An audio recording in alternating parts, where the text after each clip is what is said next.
turd spear for you true turd nerds.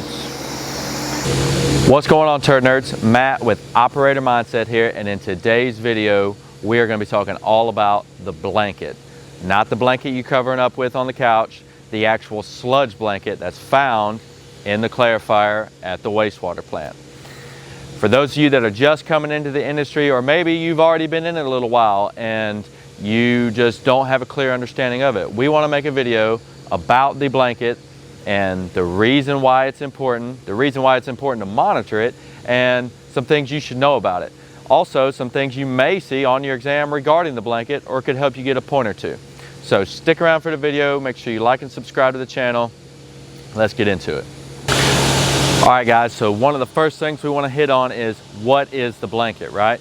Let's talk about that. Your blanket is the actual separation of your biomass or your mixed liquor settling out in your secondary clarifier and forming a blanket on the bottom of that clarifier. The actual act of forming a blanket is that separation of those solids forming a blanket at the bottom of your clarifier and the clear liquid rising to the top. That act of separation is what's forming that blanket.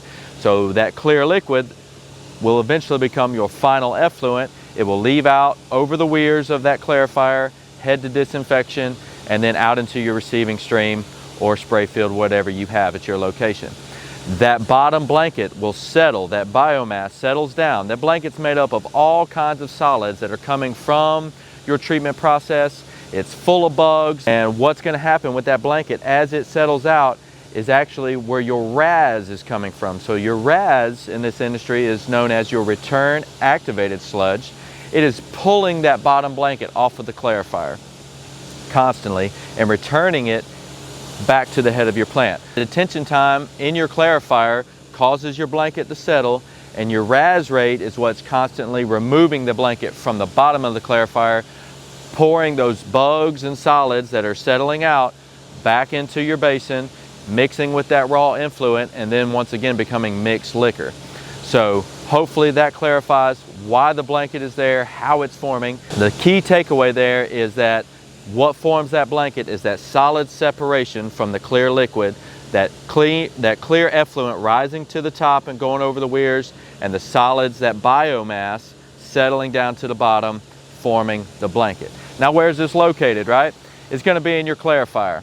And if you're new to the industry, there could be some confusion on what clarifier you're actually talking about here. There's two kinds of clarifiers, and they deserve their own video all to themselves, which they'll get. But for the sake of this video, we are talking about your secondary clarifier. That is the blanket we're referring to, and that's the blanket that's most commonly referred to in the industry. Your primary clarifiers are going to be in larger facilities, bigger populations, bigger plants, and their job is to remove heavy amounts of solids before it actually enters into your treatment process. So the way to know if you have a primary clarifier or a secondary clarifier, which everybody here should have a secondary clarifier. It comes into play after your primary treatment process, before it goes through the process. In this case, we're talking activated sludge. There is no primary clarifier. It simply runs through our bar screen, through our splitter box, and into our basin and starts that treatment process.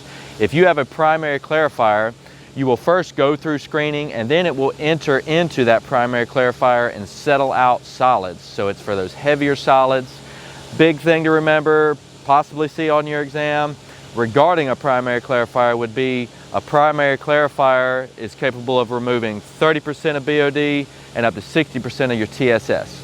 This just takes off that load that's coming into the plant before it actually goes into your treatment process. But again, for this video and for the blanket we are referring to, it will be found in your secondary clarifier. So even if you only have one clarifier and it's your secondary clarifier, you may be thinking, well, that's our primary clarifier, and then the words get all jumbled up, and now I'm even confused, right? Your secondary clarifier is where the blanket is that we're referring to, because once it leaves your secondary clarifier, it's only going to one place, and that is to final effluent, out to the receiving stream. And so that's the importance and the reason why we want that solid separation in that secondary clarifier, because we never want those solids to be leaving out through our final effluent.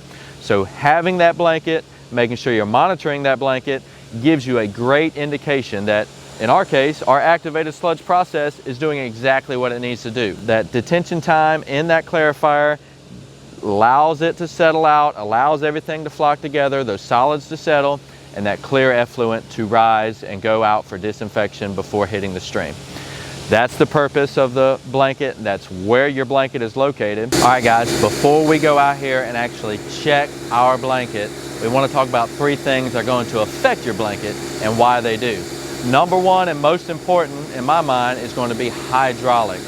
So understanding your plant, understanding when you have high flow events, when your peak flows are throughout the day. On average, most plants average a higher flow, have a morning spike because people are getting up, getting ready for school and work. They have a mid to early afternoon spike, which is everyone going to town for lunch. And then they have another spike in the evening, people taking showers, brushing teeth, getting ready for bed. Those might not be your average spikes throughout the day. Your plant may be different. That's why it's important for you as the operator to know your plant and to consistently check your blanket at the same time or roughly the same time every day. I don't want to go out here and check my blanket if I know my flows are extremely high or abnormally high. Like, let's talk about a rain event. That would be a high hydraulic load or flow rate entering the plant, and it would not be an accurate representation of my actual blanket. That high hydraulic load, that heavy mixed liquor concentration entering into your clarifier at a higher hydraulic rate is going to cause your blanket to loft up or to stay in suspension longer than normal. This is going to give you an inaccurate reading. Again, we want that separation of solids and that clear liquid. And high flows is not going to allow the detention time in the clarifier for those solids to settle out, leading to an inaccurate reading. Now, yes, you can go out there and read your blanket at that time, and I'm not saying it's not accurate of what you're seeing. I'm just saying on average, that is not accurate. So it would not be good for me as an operator to just check my blanket willy-nilly and then to look back at my results and say, man, why was it 6 foot one day, and then the next 2 days it was 2 foot, and then I had a 4 foot, and then I had a 8 foot. What was going on? If you're consistently checking your blanket at the same time each day, knowing that it's not a peak flow time, you're getting a very good representation of how your blanket's performing, how your process is performing, and it helps you as an operator make better process control decisions. Now that we've talked about hydraulics and how that heavy hydraulic load, whether it be during a peak flow throughout your day or even a mass rain event, could affect it, the other end of the hydraulic spectrum that could affect your flow is your RAS rate or return. As we said before, your blanket is being constantly returned back to the head of your plant, being mixed back in to your process going through retreatment. You can adjust your RAS rate. That's going to either pull less blanket or more blanket. That could and will affect your blanket, at least momentarily, until the hydraulics of your plant equal out. Very important to keep that in mind also regarding your hydraulics. The last two are definitely not as big of factors, but I feel like they are worth mentioning. Second on the list is going to be your solids concentration. Understanding solids and solids management is literally the name of the game that we are playing. So if you are wasting less or you're wasting more, that could drastically and will drastically affect the amount of solids in your system. If you have a lot of solids in your system because you're not wasting, you're very liable to have a much higher blanket because you have so many solids in the system. And the same would go if you're wasting so much. If you're wasting too much and not allowing a blanket to actually form and come up, you're not going to have one. So being aware of that and understanding that the blanket isn't something you should use to gauge whether you should waste or not. The most important thing to gauge about wasting would be your settling rate, which is actually our third topic on forming a blanket. If you're not settling, that could indicate a problem in your process. So not settling in your clarifier could be a variety of different things that you as an operator need to be able to troubleshoot. Understanding that if your blanket isn't settling, if you're not getting that separation in your clarifier, you need to start making process control adjustments to try to make that blanket form and get that separation. So in short, number one is hydraulics, greatly affects your blanket. Number two is solids concentration. how much you're wasting, how little you're wasting. And number 3 is settling. So how well your blanket is actually forming and how well your process before that is going to affect that settling rate. Now that we've got all that out of the way, let's get out here and actually check the blanket. All right guys, so number 1 thing to remember is, yes, this is still wastewater. Even though it's not the brown activated sludge and it's clear, it's still wastewater. It hasn't been through disinfection. So I would recommend wearing gloves. Yes, have I ever checked it without gloves? Sadly, yes. Did I go inside and wash my hands about 5 times in a row? Yes, I did. So make sure you carry you some gloves before you grab a hold of your sludge judge. Matter of fact, that just reminded me, we didn't cover how we're going to be measuring today. So since I forgot that part, we're actually waiting on this top skim arm to get at a 90-degree angle away from us so that we can check it. So while we do that, let's talk about different ways we can measure our blanket. Number 1 thing we're going to talk about is what's called depth of your blanket. That is simply the measurement of the top of your clarifier, so the top of the clear water, to the top of your blanket. That measurement in between those two is going to be your depth of blanket. Not as common. People, you could use a sludge judge to do it. People have handheld ultrasonic meters they use to get it. If that's what you guys do at your facility, that's great. But the most common is going to be actual blanket thickness. I want to know how thick my blanket is that's sitting at the bottom of the clarifier. In order to do that, we use what's called the sludge judge, or core sampler, or more commonly, the turd spear. We're about to grab a hold of the turd spear here in a second, and I'm going to lower it down. The method I'm going to be using is going to be the hand over hand method, and you want to go slowly. You don't want to just drop it down in there real fast and try to pick it back up. You want to lower it down at a nice, smooth pace, because you don't want to just hit the bottom and it, boom, loft your blanket up. It's going to lead to an inaccurate reading. So that hand over hand method is very important regarding the turd spear, or sludge judge. I'm going to call it the official name so there's no confusion.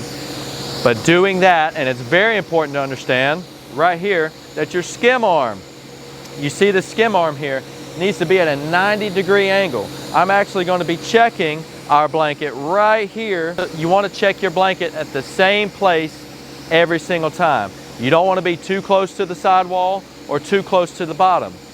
That bottom of your clarifier has an ever so slightly slope. And those arms, there's an arm right here at the top skim arm that gets your scum. There's one on the bottom too that's constantly leveling out that blanket and pushing it to the middle so it can be returned to the head of the plant.